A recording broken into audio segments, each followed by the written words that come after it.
կանեպը միակ բույսն է, որի ներկայության դեպքում ոչ մի միջատ այդ տարածքում չի լինում,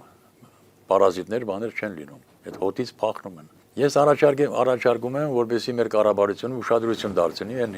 5 հոգին, ովքեր ունեցել են լիցենզիա, որպեսզի արտադրեին կամ ունենային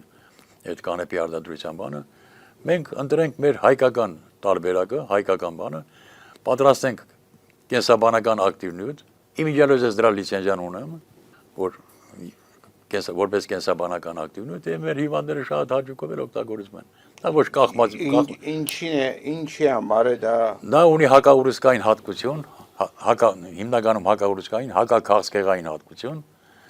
եւ մեր հիվանդները ոչ մի ցավազրկողի անհրաժեշտություն չեն զգում։ Պետք չի նրան ոչ մի ցավազրկող։ Ապրում է իր նորմալ կյանքով։ Բայց Հայաստանում այդ արտադրությունը այդպես էլ չստացվեց դնում։ Ես կուզենայի, որ Հայաստանը, եթե մենք դնենք պլանտացիաներ ունենանք, որ ինչպես ասենք Չինաստանը, Ամերիկան, Կանադան, Ֆրանսիան, Իսպանիան, Հոլանդիան, պլանտացիաներ ունենան, դնային վերահսկողություն, մենք կարող ենք զարգացնել տեքստիլ արդյունաբերությունը, ջինսի շալվարներ կամ չգիտեմ, պիջակ, սարոշկա եւ այլն, եւ մեքենաշինությունը, այսինքն մեքենաշինություն,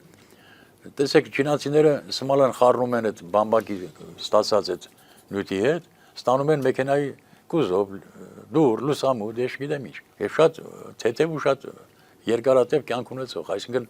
նա ոչ ժանգոտել կա, ոչ փշանալ կա, ոչ էլ ուզում ես մուրճով արվածի, ինչով ուզում ես արվածի, դա չի կոտրվում, դիմացքում։ Թող Հայաստանն էլ անի, մենք էլ անենք, ինչի չանենք։ Հայաստանում դա չեն անում ըստ երևույթին, վախենալով որոշակի ռիսկերից, որ ասենք կանեփի արտադրության կամ պլանտացիաների գոյությունը արեք վախենանք ատոմակայանից, կարող է պատահի հանկարծ ասված որ չանի, վաղը միսօր ատոմակայանի մատ ուչերկա լինի այնտեղ բանի, պետք է մենք վերանանք, ռադիացիայից պետք է վերանանք, բայց ինչի չեն վախենում ատոմակայանից, ինչ ասենք ատոմակայանը փակենք, այդ չի լինի։ Այսինքն դուք կարծում եք, որ այդ ռիսկը եւս կարելի է կառավարել։ Իհարկե կառավարել, պետությունը այդ հսկողությունը վերցնի իր վրա։ Դուք խոսեցիք հայկական կանեփի մասին, հայկական կանեփը ինչ որ Հայկական կանեփը գերազանցում է ինձ հայտնի եւ հոլանդականը, եւ իսպանականը, եւ ֆրանսիականն ու ամերիկյանը։ Մենք պատրաստում ենք կենսաբանական ակտիվ նյութ եւ մենք մարդուն չենք գցում կախման մեջ, որ նա դառնա նարկոման կամ եւ այլ։ Ոչ, նա կարող ամիսը մի անգամ մի թեյ տալ խմի, որ չի վանդանա։ Դա չի նշանակում, որ կախման մեջ է։